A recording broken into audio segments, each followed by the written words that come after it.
श्लोक। और प्रभु आपको आशीष दे।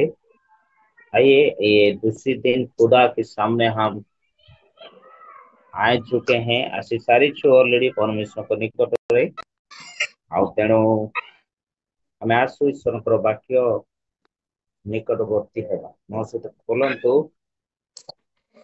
जहन लिखित सुसमाचार 21 पर्व 1 ରୁ 5 जाए पढ़िबा, तापर भी पढ़िबा आमे धीरे धीरे। एठी एही प्रकार लेखा अछि।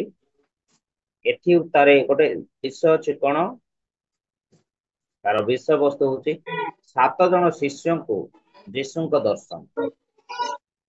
एठी उतारे यीशु तिबिरिया समुद्र कूल रे शिष्य मान को पुनर्बार दर्शन देले।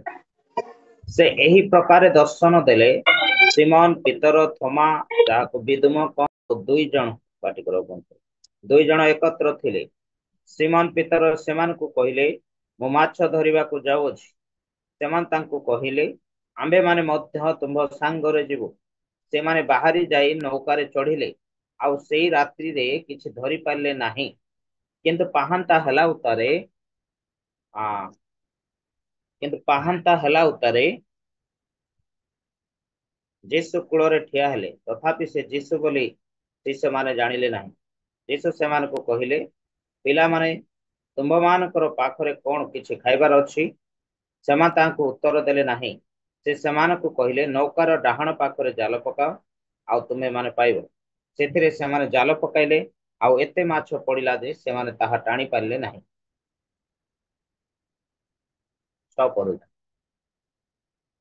प्रिय मंडली, प्रभु को महान आमर गौरव हो। मु आपण मान को उत्साहित करबा पई चाहे।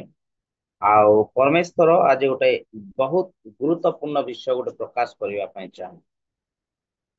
आपण जानिचंती जे पितरन को प्रथमे प्रभु डाकिले, प्रथम रे जेतेबेले पितरन को प्रभु डाकिले कोन हला, प्रथम रे जेतेबेले पितरन को प्रभु डाकिले आउ सेही समय कोन हेतिला ना, प्रथम रे जेतेबेले पितर को प्रभु डाकी छंती, प्रथम विश्व से माछ छाड़ी थिले। हालेलुया। से कौन छाड़िले ना, माछ छाड़िले, माछ धरिबाटा छाड़िले प्रथम रे। मु आपण मान को उत्साहित करबा पई चाहे।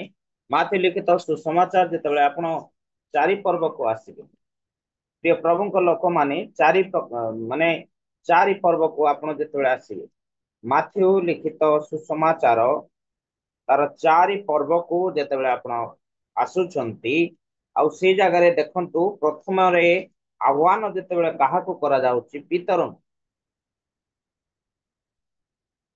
करा जाउची ना, काहा को करा जाउची। प्रथम रे प्रथम शिष्य आह्वान 18 पद रे देखुଛୁ आमे।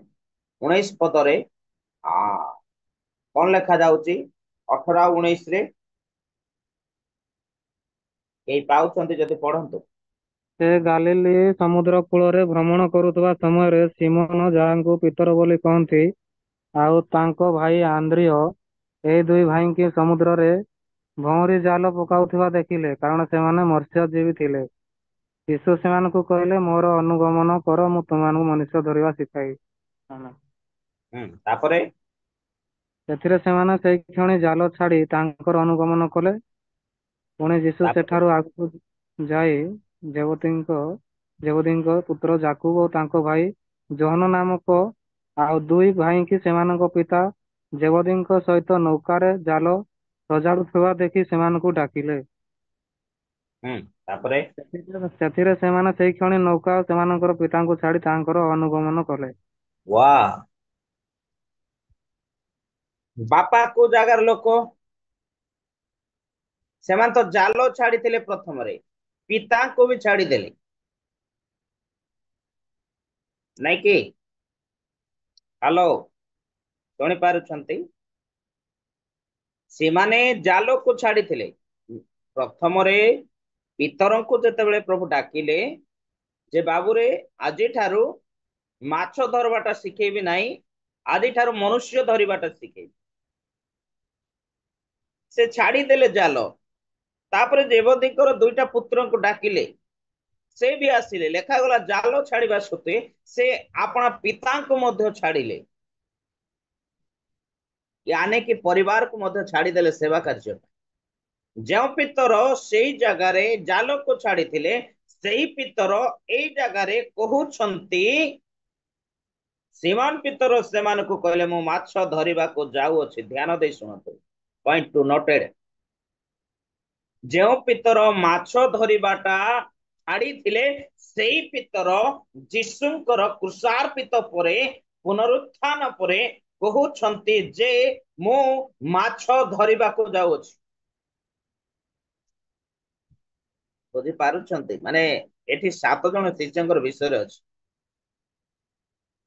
7 जन शिष्य आ 5 जन नथिले, यानी कि दे हाव ए टीम। से माने गोटे दल थिले।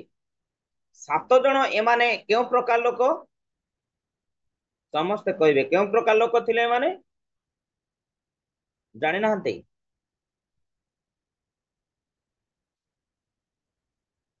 केउ प्रकार लोक थिले 7 जन? मत्स्यजीवी लोक, माछ धरिबा लोक थिले। ये 7 जन जो अछंती, ये 7 जन माछ धरिबा लोक थिले। हेले जेतेबेले पितर कहउछंती अति घनिष्ठ पितर पितर कहउछंती कि बाबुरी मु माछ धरिबा पाई जीवी। आउ सेई समय अन्य माने कोन कहबे? आज्ञा गोटे दलर जदि मुखिया लोक बाहरी गला जे मु माछ धरिबा पाई जीवी बोलिकी, आउ अन्य माने कोन करिवे? सांगरे जीवे ना जीवेनी? निश्चित जीवे। आउ से माने मोते सांगरे गले। आउ ए माने कोन है? सारा राती सारा राती सारा राती सारा राती सारा राती परिश्रम करिछन। जाल पकई पकई पकई पकई हालिया हो जाइछन, हताश हो जाइछन, निराशा हो जाइछन। निराशा हबार गोटे कारण अछि। बाइबल एवरी 13:8 रे लिखा जाए, यीशु ख्रीस्ट आजि काली और चिरकाल समान अटନ୍ତି। आउ एटा प्रभु जीशुंकर तृतीय दर्शन, 3 नंबर दर्शन, पुनरुत्थान परे तृतीय दर्शन। प्रभु जीशु एठी नथिले। एमाने जाल पकेइबा समय प्रभु जीशु नथिले। एक्जेक्टली मोर प्रिय लोक माने आमे आमर जाल, आमर बुद्धि, आमर ज्ञान को लेकर जाल पकई थाउ, बट आमे फेलियर हो जाए। फेलियर सक्सेस है न थाउ, फेलियर है। फेलियर हबार कारण कोन? जे आम पाखरे जीशु न थांती। बुझंतु ध्यान देकरी। अनेक लोक माने इंटरव्यू देकरी फेलियर होन। अनेक लोक माने गीत गाइबार फेलियर होन। अनेक लोक माने आराधना करिबार फेलियर होन। अनेक लोक माने प्रचार करिबार फेलियर होन। किंतु फेलियर हेबार कारण कोन? फेलियर हेबार कारण कोन? ना फेलियर हेबार कारण होची वी हैव नो जीसस। आमो पाखरे जीसु ख्रीस्त नाहांती। ए पितर अति घनिष्ठ थिले। कहार? जीशुंकर प्रथम शिष्य थिले। जो जाल को से छाड़ी देइथिले, सेई जाल को जीशु पुनरुत्थान परे आउ थरे पकाउछन। से पाउ नाहांती। हालेलुया। पाउ नाहांती। आमे माने मध्य मोर प्रिय लोक माने अनेक परिश्रम करिता।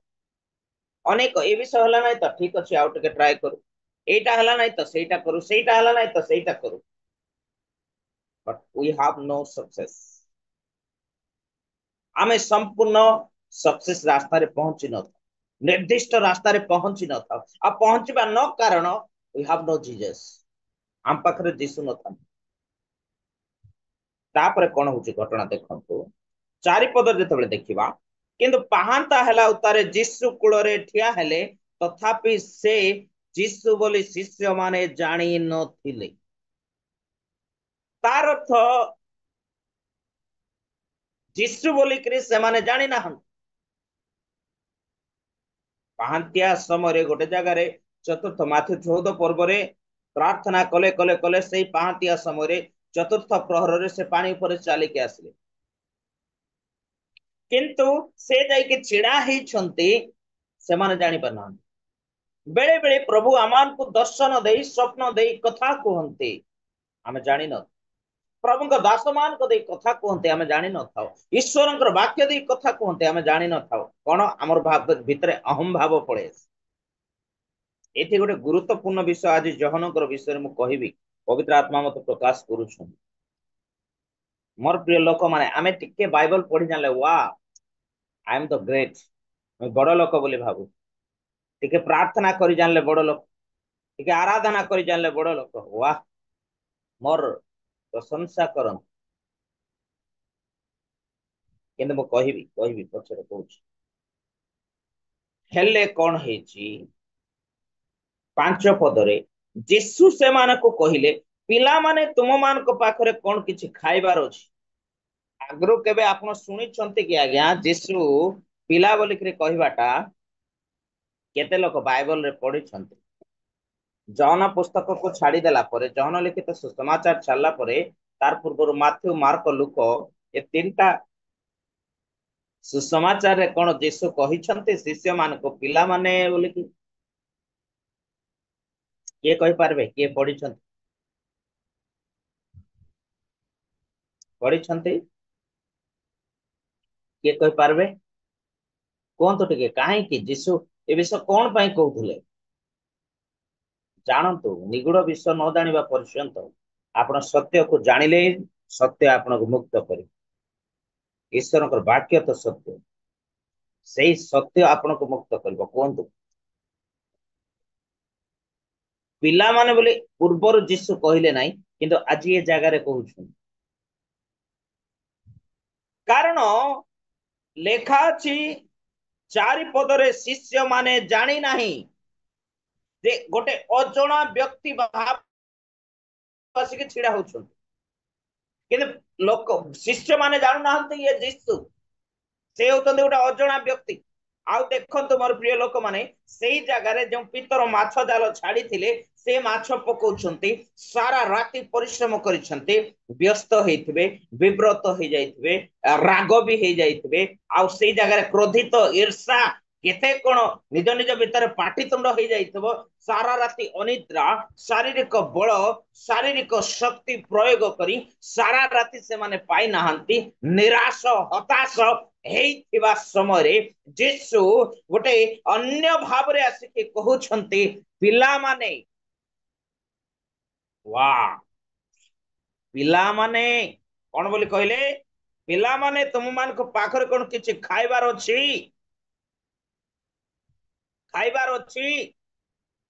पिला माने तुमर पाखरे कोन किछि खाइबार अछि सेमान तांको कहले उत्तर देले नाही विरक्त हेले नाही सर वे तो सेमान जानि नथिले एटा यीशु किंतु विरक्त हेले नाही एते हताश होला परे काहे कि ना सेमाने परिश्रम करूथिले राति रे सिना पाइलो नाही किंतु सकाळे निश्चित हेले आमे पाइबु हालेलुया निश्चित गोटे आशा गोटे भरोसा सेमानकर थिला सारा राति को आमे पाइ नाहु किंतु निश्चित भाव रे आमे पाइबु यीशुଙ୍କ ठारे गोटे भरोसा रखिकी आपण को मते चालिबार अछि भाई बहन माने मोर प्रिय लोक माने तापरे कोन होछि देखंतु 6 पदरे से सेमान को कहिले नौकार डाहाण पाखरे जाल पकाओ आ तुमे माने पाइबो सेथिरे सेमाने जाल पकाइले आ एते माछो पड़िला जे सेमाने ताहा टाणी पारिले नाही एते माछो पड़िला जे सेमाने ताहा टाणी पारिले नाही। मोर प्रिय लोक माने प्रभु नथिले बोली सारा राति माछ आपण देखंतु डाहाण बाम पाखर केते दूरत्व अछि आली गोटे 5 फुट भी केते गोटे लंबा चौड़ा 6 फुटिया 7 फुटिया लोक हेले जाई तार 5 फुट हेबो नले हेबो 5 फुट डिस्टेंस भितरे तो लेफ्ट साइड रो माछो राइट साइड जाइथिबे राइट साइड रो माछो लेफ्ट साइड आसी गोटे निर्दिष्ट समय रे प्रभु यीशु आसिके समान को कहउछंती बाबू रे तुमे डाहाण रे माछ पका टिके दाऊदंकर कथा मने पकांतु गीत संहिता लेखा जाए बोधे 110 पर्व लेखा जाए कोन बोल लेखा जाए तुम शत्रु मान को आमे तुमर पाद पीठ न करिबा पर्यंत ତୁମେ ମୋର ଦକ୍ଷିଣରେ ବସି। ଦକ୍ଷିଣ ପାର୍ଶ୍ୱ ହଉଛି ଡାହାଣ। ମୋର ମଣ୍ଡଳୀ, ମୋର ପ୍ରିୟ ଲୋକମାନେ, ପ୍ରଭୁ ଯେ ପର୍ଯ୍ୟନ୍ତ ସେମାନଙ୍କ ପାଖରେ ନଥିଲେ ସେଇ ପର୍ଯ୍ୟନ୍ତ ଶିଷ୍ୟମାନଙ୍କ ପାଖରେ ମାଛ ନଥିଲା, ଖାଦ୍ୟ ବି ନଥିଲା। ଯେତେବେଳେ ଯୀଶୁ ଆସିଗଲେ, ଆଉ ଯୀଶୁ କହିଲେ, ଯୀଶୁଙ୍କର ଗୋଟେ ରବକୁ ସ୍ୱରକୁ ସେମାନେ ଶୁଣିଲେ ଯେ ପ୍ରଭୁ ଆମମାନଙ୍କୁ କହୁଛନ୍ତି। ସେ ପର୍ଯ୍ୟନ୍ତ ସେମାନେ କିନ୍ତୁ ଜାଣିନଥିଲେ ଇଏ ପ୍ରଭୁ ବୋଲି। ତଳେ ଲେଖା ଅଛି ଦେଖନ୍ତୁ, ସେଥିରେ ଯୀଶୁ ଯେଉଁ ଶିଷ୍ୟକୁ ପ୍ରେମ କରୁଥିଲେ ସେ ପିତରଙ୍କୁ କହିଲେ, ଏ ତ ପ୍ରଭୁ। ସିମୋନ ପିତର ଏ ତ ପ୍ରଭୁ ବୋଲି ଶୁଣି ଫୁଙ୍କା ଦେହ ହୋଇଥିବାରୁ ଆପଣା ଅଙ୍ଗରଖା ପିନ୍ଧି ସମୁଦ୍ରକୁ ଡେଇଁ ପଡ଼ିଲେ। କିନ୍ତୁ ଅନ୍ୟ ଶିଷ୍ୟମାନେ ମାଛରେ ଭର୍ତ୍ତି ହୋଇଥିବା ଜାଲ ଟାଣି ଟାଣି ସାନ ନାହାରେ ଆଣିଲେ। ଏଠି ଦଳ ତିଆରି ହେଇଗଲା, ବିରାଟ ବଡ ବଡ ମାଛକୁ ଧରିଲେ। ଆଉ ଏଠି ମାଛକୁ ମଧ୍ୟ ପ୍ରାୟ 200 ହାତ ଦୂରରେ ଥିଲେ ଡଙ୍ଗା, ନୌକା। ସିଆଡକୁ ମୁଁ ଯିବି ନାହିଁ, କିନ୍ତୁ ଗୋଟିଏ ବିଷୟ ମୁଁ ପଚାରିବି ଆପଣମାନଙ୍କୁ, ସେଥିରେ ଯୀଶୁ ଯେଉଁ ଶିଷ୍ୟକୁ ପ୍ରେମ କରୁଥିଲେ ସେ କିଏ?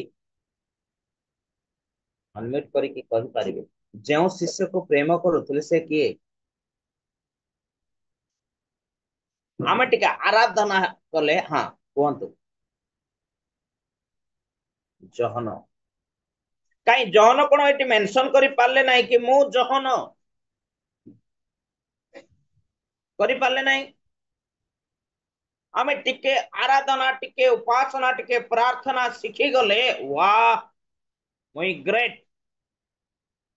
ଆଜି ପ୍ରାର୍ଥନା କେମିତି ଥିଲା ଭାଇ? ଆଜି ବାକ୍ୟ କେମିତି ଥିଲା ଭାଇ? ଆଜି ଉପାସନା କେମିତି ଥିଲା ଭାଇ? ତାର କାରଣ କଣ?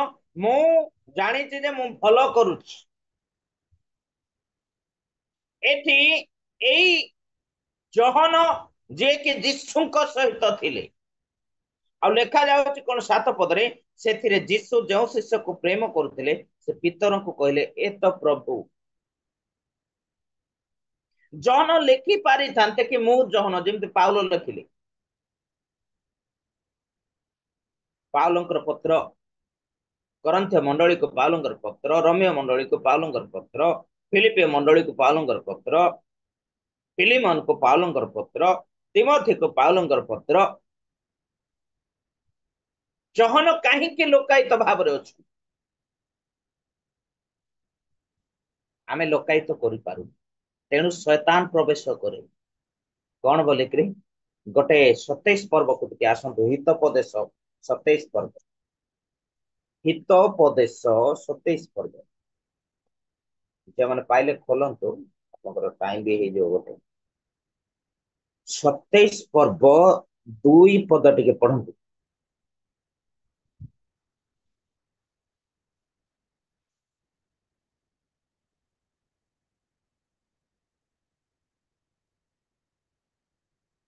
ତାহଲେ କେମିତିକା କଥା ଆଜ୍ଞା? ମୁଇଁ ମୋର ପ୍ରଶଂସା କରବାଟା ବହୁତ ଭଲ। ଆଜି ବଢିଆ ପ୍ରଚାର କଲି। କେମିତି ଲାଗଲା ଭୁଲ ବାବୁ ମୋର ପ୍ରଚାର? वाह। ଜହନ ନିଜକୁ ଲୁକାୟିତ କରୁଛନ୍ତି କାରଣ ପ୍ରଭୁଙ୍କ ଠାରେ ଗୋଟେ ନମ୍ରତା ଯିବ। ଏଇ ଜହନ ବୋଲି ନାହିଁ, ଡୁବକ ଜହନ। ଯେତେବେଳେ ଡୁବକ ଜହନକୁ ପ୍ରଶ୍ନ କରାଯାଉଛି, ଆପଣ କି ସେ ଏଲିୟ? ସେ କହୁଛନ୍ତି ନାଇଁ। ଆପଣ କି ଭାବବାଦୀ? ସେ କହୁଛନ୍ତି ନାଇଁ। ତାହେଲେ ଆପଣ କିଏ? ମୁଁ ଜଣକର ସ୍ୱର, ମୁଁ ପଥ ପ୍ରସ୍ତୁତ କରୁଥିବା ଜଣକର ସ୍ୱର। ସେ କହୁନାହାନ୍ତି ମୁଁ ବାପ୍ତିଜକ ଜହନ, ମୁଁ ଡୁବକ ଜହନ। ସେ କହୁନାହାନ୍ତି କଣ ବୋଲିକି କହୁନାହାନ୍ତି, ମୋର ମା ଏଲିସାବେଥ, ମୋର ବାପା ଯକ୍ଷ, ସେ ଗୋଟେ ଯାଜକ। କାରଣ ତାର ବ୍ୟାକଗ୍ରାଉଣ୍ଡ ତ ଷ୍ଟ୍ରଙ୍ଗ ବ୍ୟାକଗ୍ରାଉଣ୍ଡ।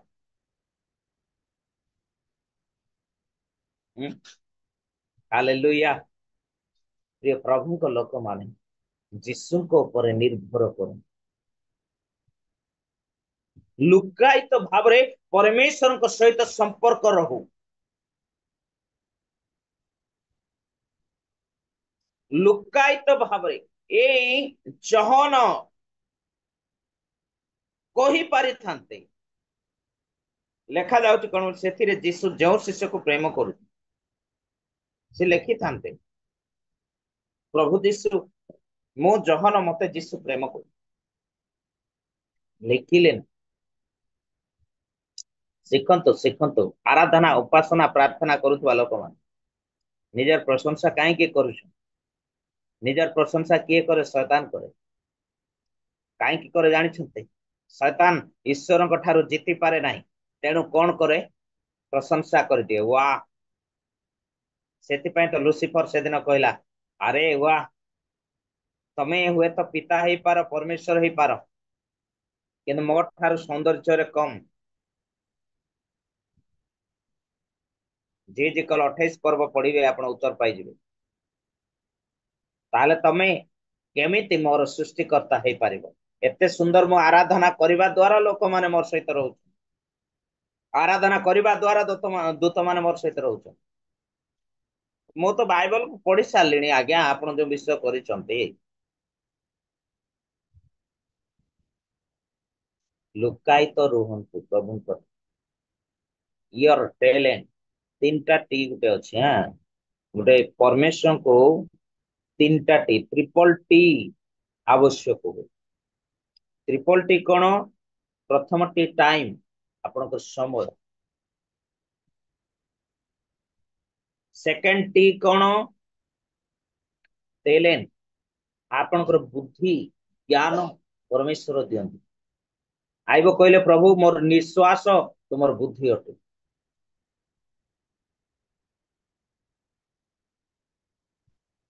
ଲେଖାଗଲା, ଜ୍ଞାନର ଅଭାବ ହେତୁ ଆମ ଲୋକମାନେ ବିନଷ୍ଟ।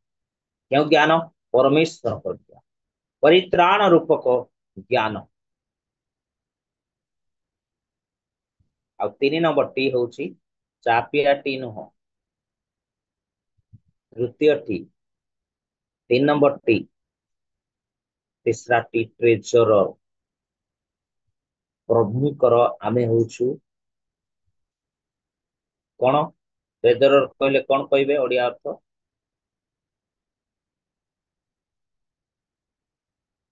ବାସ୍, ଭଣ୍ଡାର ଘରିଆ, ନାଇଁ କି ଆଣ୍ଟି? ଓଡିଆରେ ଭଣ୍ଡାର ଘରିଆ ହଉଛୁ ଆମେ ମାନେ। ପ୍ରଭୁ ଚାବି କାଠି ଦେଇଛନ୍ତି, ମାଥ୍ୟୁ 16 ପର୍ବ 19 ପଦ। ମୋର ଭାଇ ଭଉଣୀ ମାନେ ଧ୍ୟାନ ଦିଅନ୍ତୁ। ଆଉ ସେ ପ୍ରଭୁଙ୍କୁ ଆମେ କଣ କରୁଛୁ? କେମିତି ଲାଗଲା ମୋର ପ୍ରାର୍ଥନା? ୱାହ! କେମିତି ଲାଗଲା ମୋର ଉପାସନା? କେମିତି ଲାଗଲା ମୋର ଆରାଧନା? ଭାଇ ମୁଁ ତ ପୁରା ସ୍ପିରିଟ ରେ ଭରି ଯାଉଛି ଭାଇ। ୱାହ! ଓ ହୋ ହୋ ହୋ ହୋ।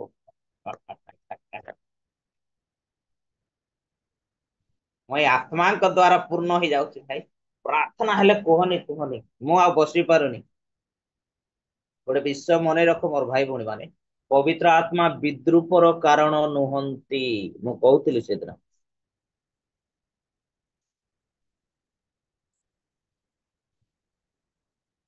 ବିଶ୍ୱାସୀ ଜୀବନ କାଟବାଟା ଏତେ ସହଜ?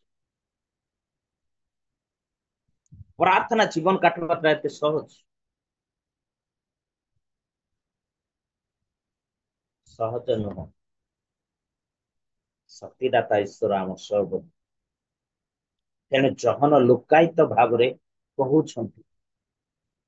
ମୋର ପ୍ରିୟ ପ୍ରଭୁଙ୍କ ଲୋକମାନେ, ଆମେ ଗୋଟିଏ ବିଷୟ ଦେଖୁଛୁ, ଏ ଜାଗାରେ ଶିଖୁଛୁ ଯେ ପିତର ମାଛ ଛାଡିଥିଲେ, ମାନେ ମାଛ ଧରିବାଟା ଛାଡିଥିଲେ, କିନ୍ତୁ ଏଇ ଜାଗାରେ ଆଉ ଥରେ ଧରିବାକୁ ଗଲେ। ଆଉ ସେ ଯେତେବେଳେ ଲିଡର ଯାଉଛନ୍ତି, ମୁଖ୍ୟ ବ୍ୟକ୍ତି, ତାଙ୍କର ପଛରେ 8-6 ଜଣ ମଧ୍ୟ ଆସେ।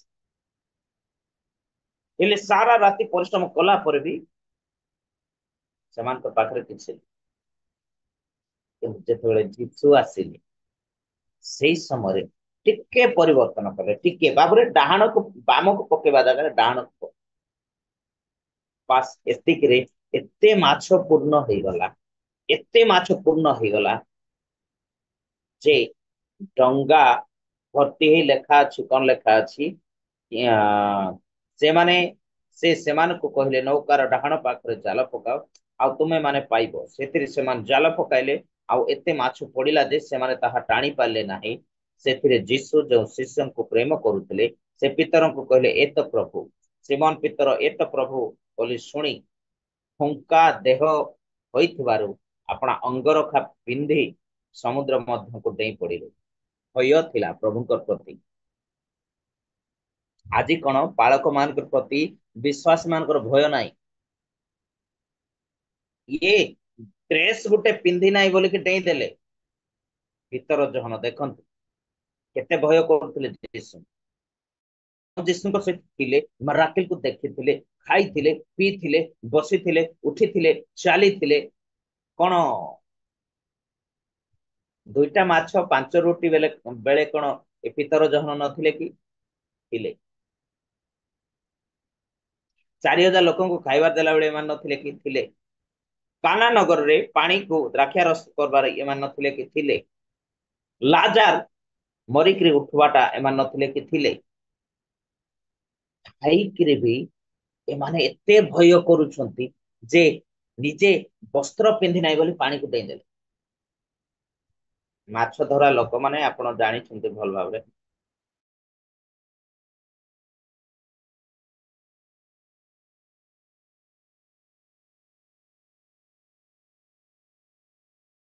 ପାଳକ ମାନଙ୍କୁ ବିଶ୍ୱାସୀ ମାନଙ୍କର ଭୟ ନାହିଁ। ଭୟ ନାହିଁ। ଆମର ପାଳକ ତ ଆସୁଛନ୍ତି। ଆରେ ପାଳକକୁ ଭୟ ନ କର, କିନ୍ତୁ ପାଳକ ଭିତରେ ଥିବା ଈଶ୍ୱରୀୟ ଗୁଣକୁ ଭୟ କର। ହାଲେଲୁୟା।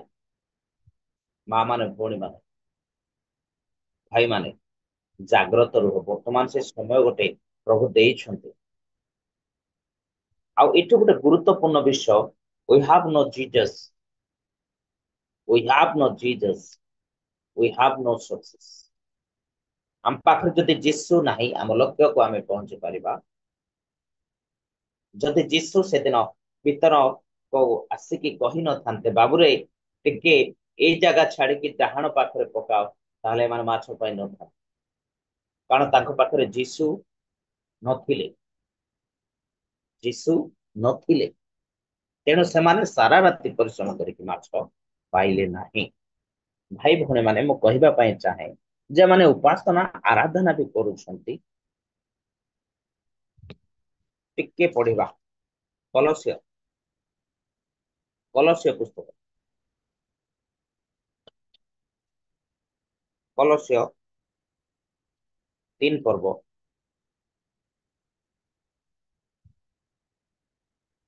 22 ପଦ।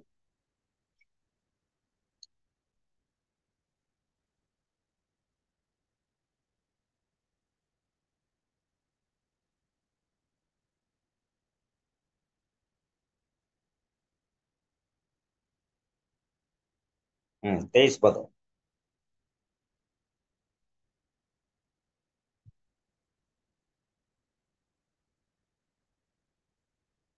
କାଇଁ ଆମେ କରୁଛୁ? ପ୍ରଭୁଙ୍କ ନିମନ୍ତେ କାଇଁ କରୁଛୁ? ମନୁଷ୍ୟ କଲା ପରି କରୁ।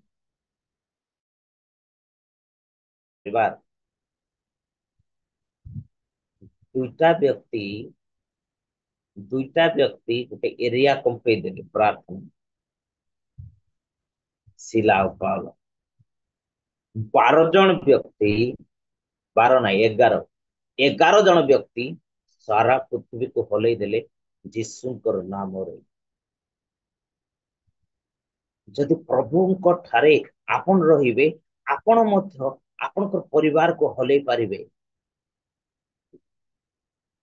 ଆପଣ ଯଦି ପ୍ରଭୁଙ୍କ ଠାରେ ରହିବେ, ଆପଣ ମଧ୍ୟ ଆପଣଙ୍କ ଗାଁକୁ ହଲେଇ ପାରିବେ, ରୋଗକୁ ହଲେଇ ପାରିବେ, ସମସ୍ୟାକୁ ହଲେଇ ପାରିବେ। କିନ୍ତୁ ଆପଣଙ୍କୁ ପ୍ରଭୁଙ୍କୁ ସନ୍ତୁଷ୍ଟ କଲା ପରି ବିଶ୍ୱାସ କରି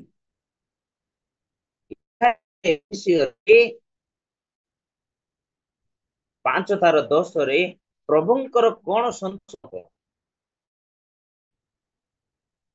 ପ୍ରଭୁ କଣ ବିଷୟରେ ସନ୍ତୋଷ ହୁଅନ୍ତି? ଏବ୍ରିରେ ଲେଖାଯାଏ ବିଶ୍ୱାସ ନା ତାଙ୍କର ସମ୍ଭବ। ମଣ୍ଡଳୀ, ଏଇ ଭାଇ ମାନେ ଏଇ ଯୋଉ ଗୋଟେ ଜାତିର ଲୋକ ଥିଲେ, ମାଛ ଧରୁଥିବା ଲୋକ, ଗୋଟେ ଅଞ୍ଚଳର ଲୋକ ଚିହ୍ନି ପାରିବେ, ସମୟ ଲାଗିବ। ଯୀଶୁ ଚାହିଁଥିଲେ ଅହା ମୋର ଶିଷ୍ୟ ମାନେ କେତେ କଷ୍ଟ ପାଇଲେଣି ବୋଲିକିରି ରାତିରୁ ପଳେଇ ଆଇଥିଲେ, ସେପାରେଟଲି ଗୋଟେ ସମୟ ଥିଲା, ପାହାନ୍ତିଆ ସମୟରେ ସେ ଆସିଲେ। ଏଠି ଲେଖା ଅଛି ନା, କିନ୍ତୁ ପାହାନ୍ତା ହେଲା ଉତ୍ତାରେ ଯୀଶୁ କୂଳରେ ଠିଆ। ପାହାନ୍ତିଆ ସମୟରେ ପ୍ରାର୍ଥନା ଆମେ ସେଥିପାଇଁ ବନ୍ଦ କଲୁ। ଆପଣ ମାନେ ପାହାନ୍ତିଆ ସମୟରେ ପରମେଶ୍ୱରଙ୍କ ସହିତ କଥୋପକଥନ କରନ୍ତୁ, କଥା ହୁଅନ୍ତୁ। କେତେ ଲୋକ କଥା ହଉଛନ୍ତି? କେହି ନାହିଁ। ବାପରେ ଖୁସିର ବିଷୟ। ଏଟା କିଏ ଜଣେ ହାତ ଟେକୁଛନ୍ତି? ପରମେଶ୍ୱରଙ୍କ ସହିତ କେତେ ଲୋକ କଥା ହୁଅନ୍ତୁ? କେହି ନାହିଁ। ଏଠି ଆମର ନର୍ମଦା ଘୋଡେଇ ତାଙ୍କର ପରିବାରରୁ ଜଣେ ହାତ ଉଠେଇଛନ୍ତି। କଥା ହବାଟା ବୋଲି ପ୍ରାର୍ଥନା କରବା। ପାହାନ୍ତିଆ ସମୟ, ପାହାନ୍ତିଆ ସମୟ କେତେ? 3ଟାରୁ ଆରମ୍ଭ ହୋଇଯିବ, ଚତୁର୍ଥ ପ୍ରହର। ଚତୁର୍ଥ ପ୍ରହର ସମୟ ପରମେଶ୍ୱରକୁ ଦିଅନ୍ତୁ। ପ୍ରତ୍ୟେକଟି ବିଷୟ ପୁଙ୍ଖାନୁପୁଙ୍ଖ ଭାବରେ ପ୍ରଭୁ ଆପଣଙ୍କୁ ପ୍ରକାଶ କରିବେ। ଛୁଞ୍ଚି ବି ହଜିବାକୁ ଦେବେ ନାହିଁ, ବା ଛୁଞ୍ଚି ବାଜିବାକୁ ଦେବେ ନାହିଁ। ଯଦିଓ କଣ୍ଟା ଉପରେ ଆପଣ ଚାଲିବେ, ତଥାପି କଣ୍ଟା ଭାଙ୍ଗିବ ପଛେ ଆପଣ ଭାଙ୍ଗିବେ ନାହିଁ। ମାଥି ପୁସ୍ତକରେ କଣ ଲେଖାଗଲା? ତୁମର ମସ୍ତକର ଚୁଟି ମଧ୍ୟ ପରମେଶ୍ୱର ଗଣତି କରି ରଖନ୍ତି। ହାଲେଲୁୟା, ପ୍ରେଜ୍ ଦ ଲର୍ଡ। ପ୍ରଭୁଙ୍କ ମହାନାମର ଗୌରବ ହଉ। ସମୟ ବହୁତ ହେଇଯାଉଛି ବୋଧେ। ମୁଁ ଉତ୍ସାହିତ କରିବା ପାଇଁ ଚାହେଁ, ପ୍ରିୟ ମଣ୍ଡଳୀ, ଆପଣ ଯୀଶୁଙ୍କ ଠାରେ ରୁହନ୍ତୁ। ଯୀଶୁ ନଥିଲେ ବୋଲି ଏ ଶିଷ୍ୟମାନେ ସାରା ରାତି ବିଫଳ ହେଇ।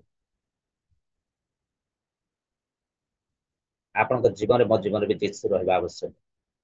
ଗଡ୍ ବ୍ଲେସ୍ ୟୁ। ପ୍ରଭୁ ଅଳ୍ପ ଶିକ୍ଷାରେ ଆମ ସମସ୍ତଙ୍କୁ ଆଶୀର୍ବାଦ କରନ୍ତୁ। ଆମେନ୍।